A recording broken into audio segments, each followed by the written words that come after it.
The wind howled outside the small wooden cabin as Cal Mason tightened the last bolt on the heater panel. He had been fighting with the old machine for almost an hour.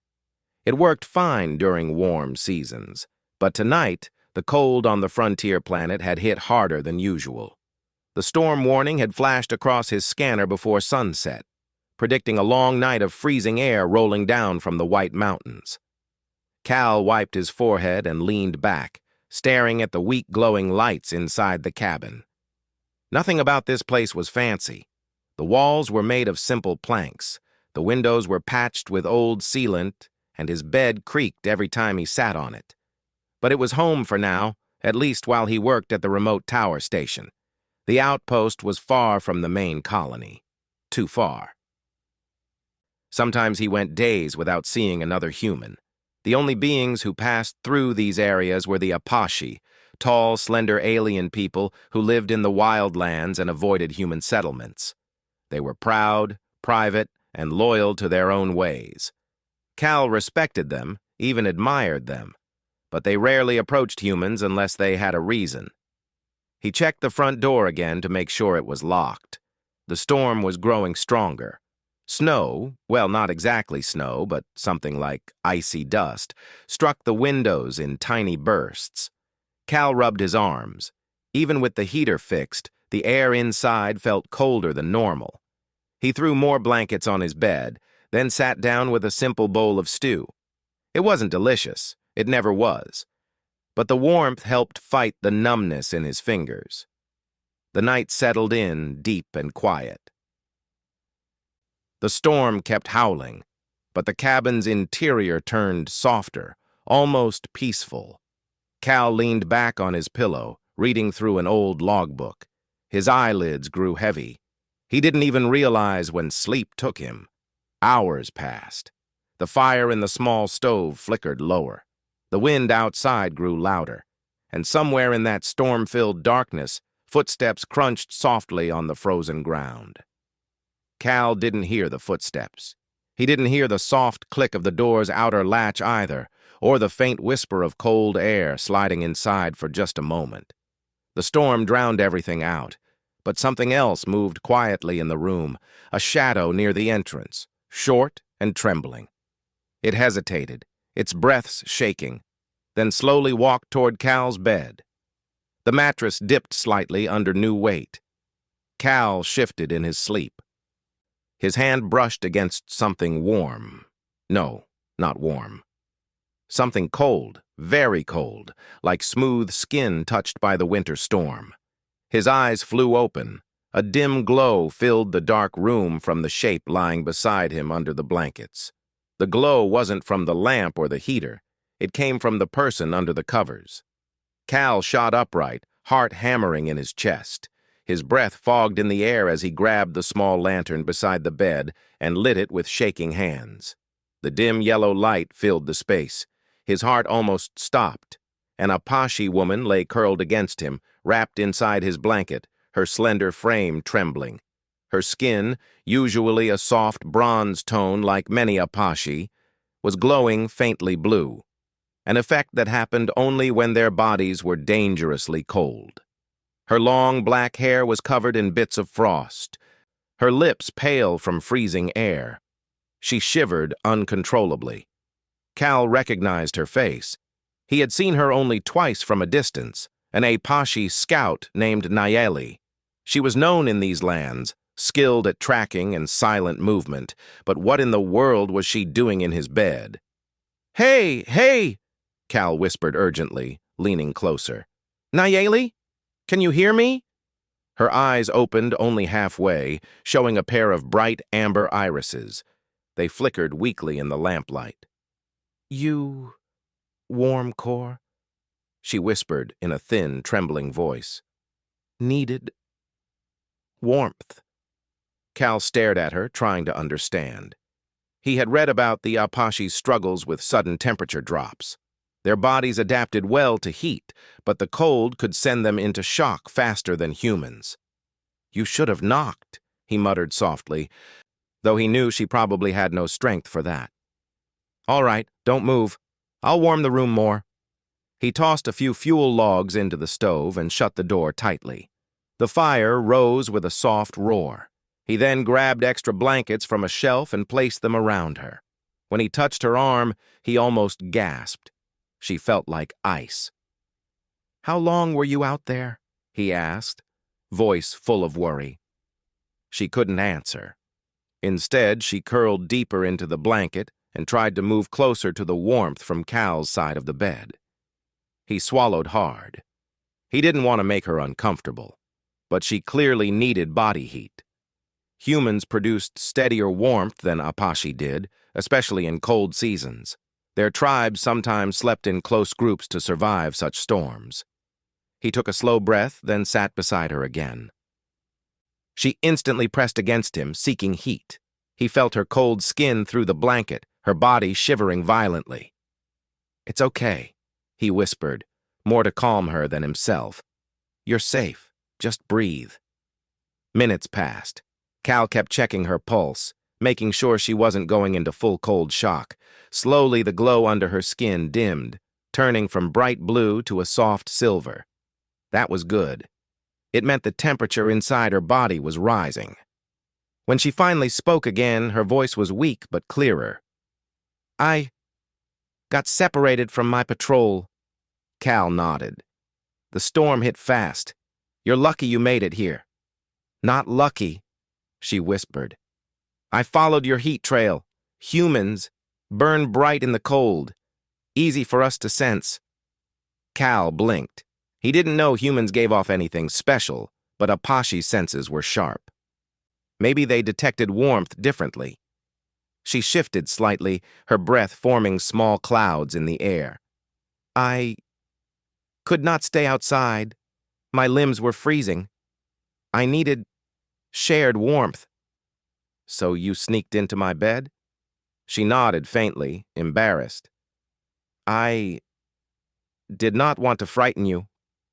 Cal couldn't help the small laugh escaping his lips. "Well, you definitely did. But I'd rather be frightened than find you frozen outside." Her eyes softened. For the first time, she looked directly into his, not with fear or hesitation, but trust. Deep, thankful trust. The storm outside rumbled louder, shaking the cabin walls. Cal eased himself lower on the bed and pulled the blankets around both of them. Nayeli moved closer again, resting her forehead lightly against his arm. She was still chilly, but no longer dangerously cold. Time passed slowly. The fire warmed the room more and more.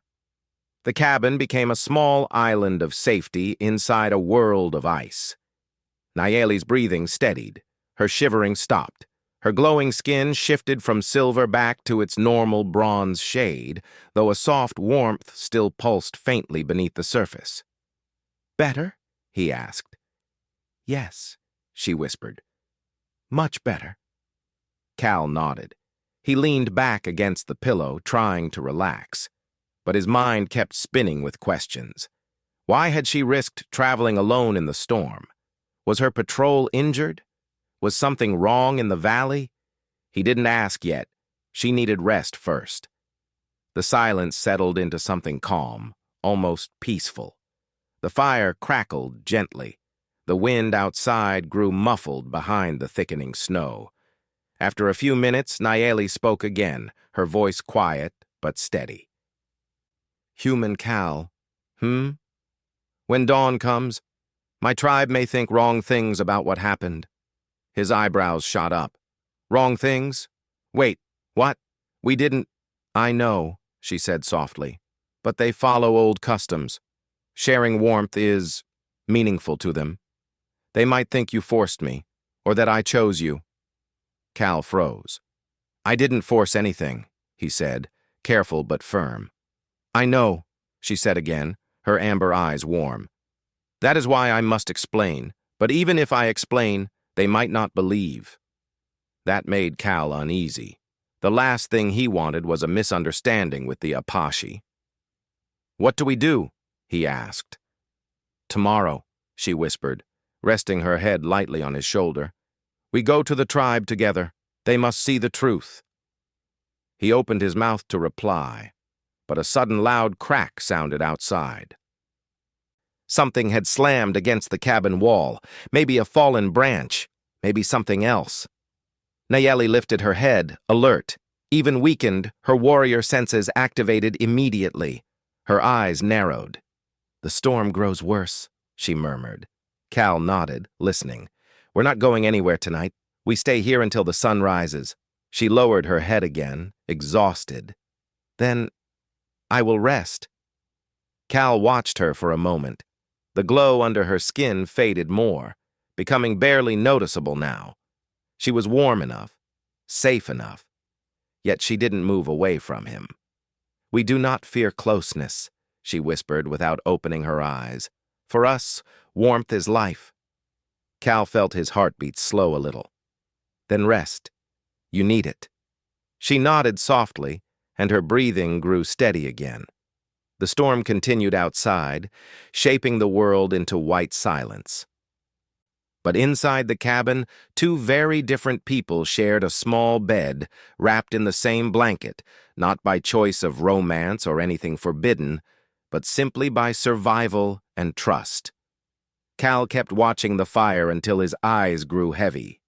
Eventually, sleep returned, slow and deep. Nayeli slept beside him, her glow faint but peaceful, no longer cold, no longer in danger. And as the night carried on, Cal did not know that this one strange moment, an Apache woman sneaking into his bed for warmth, was going to change much more than just a winter night. It would change his place in this land. It would change the way her tribe saw him, and it would change his life forever. Dawn arrived slowly, pushing pale light through the frosted windows of Cal Mason's small cabin. The storm had finally weakened, leaving behind a thick white blanket over the ground. Cal blinked awake, feeling the warmth of the fire still burning in the stove. Then he felt a slow, steady movement beside him. Nayeli, the Apache scout, still rested under the shared blanket, her breathing calm. Her skin no longer glowed faintly like last night.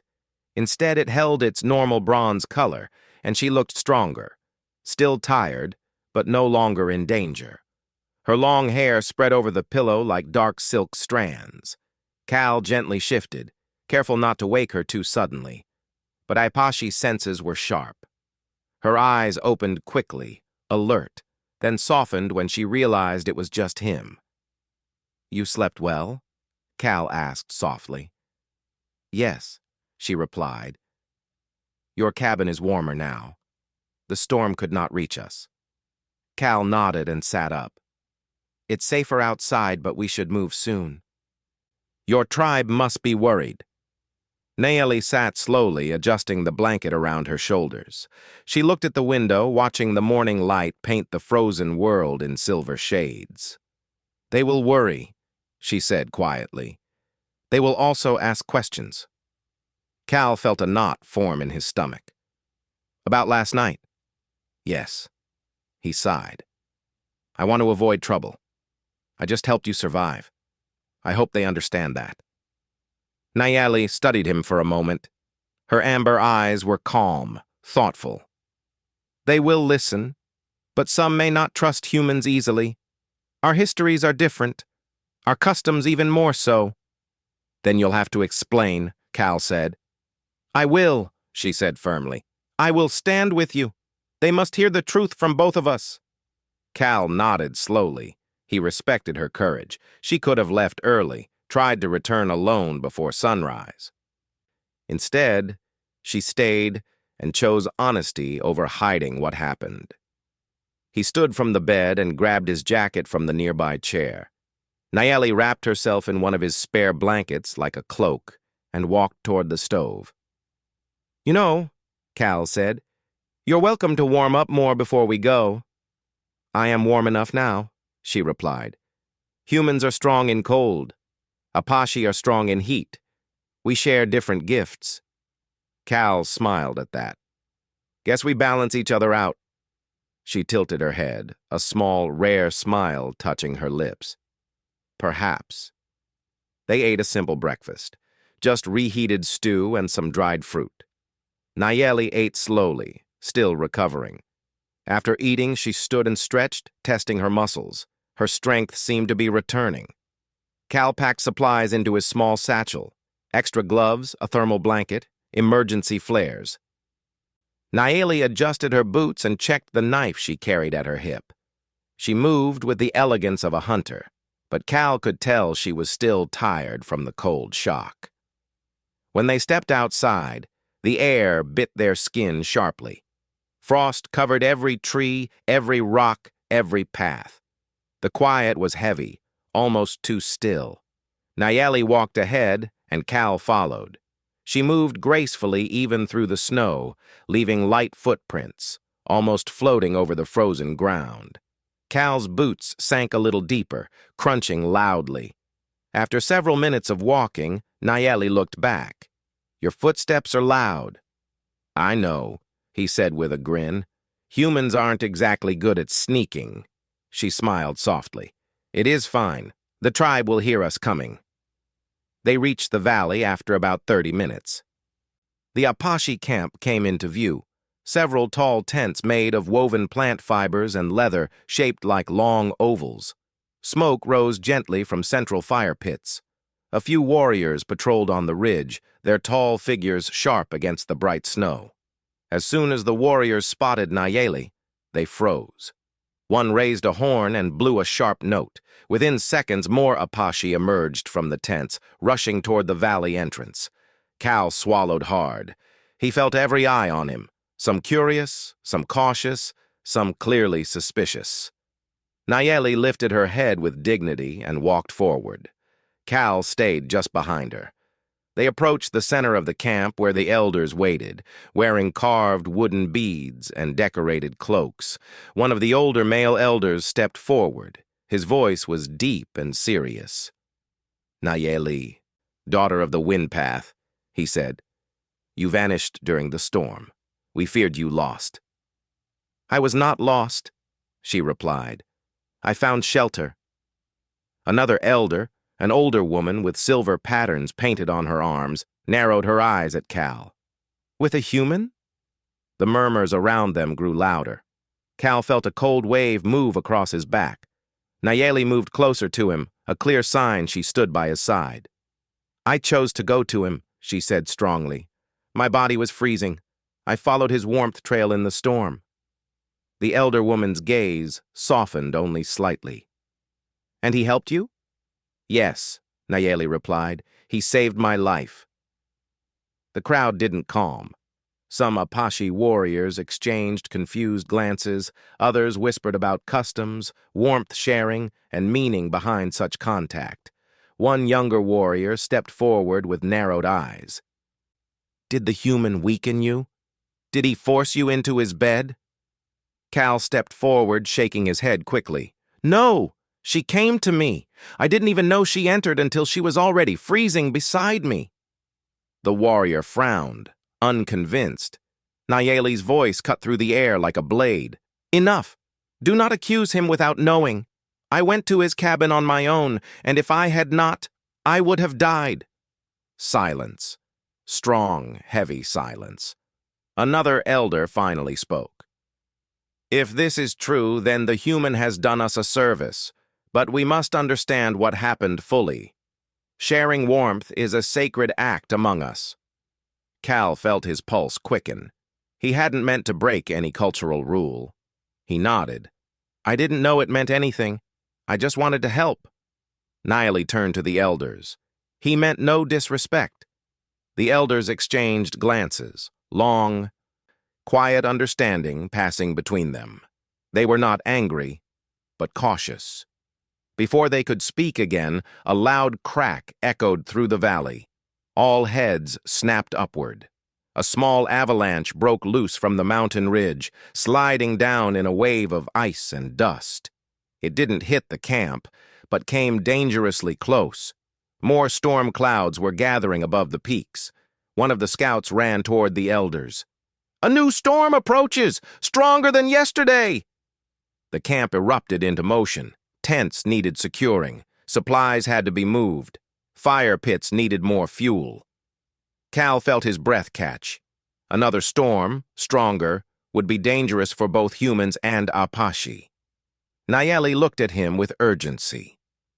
The geothermal station. You spoke of it last night. Cal nodded. If I can activate the old circuits. The station will send warm air through the valley. It'll weaken the storm.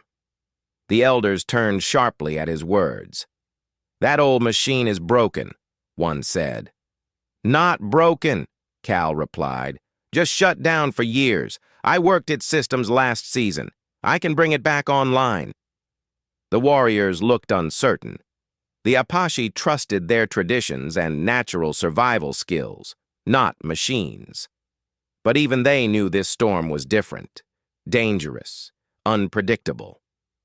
Nayeli stepped forward. Let him try. I will guide him there.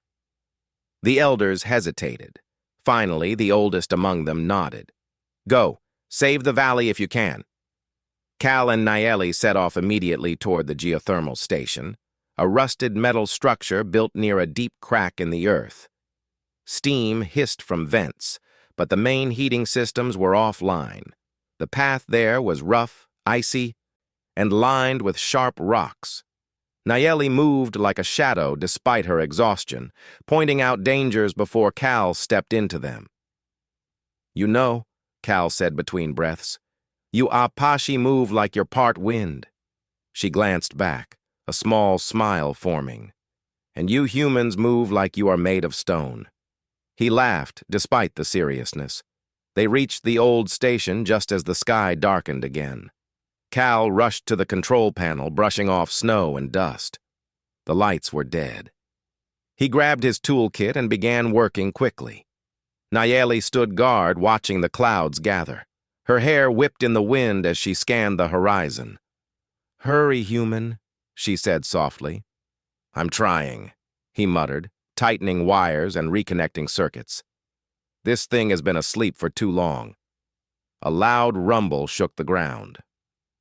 The storm was almost upon them. Cal pressed the main switch. Nothing happened. He grit his teeth, checking the wiring again.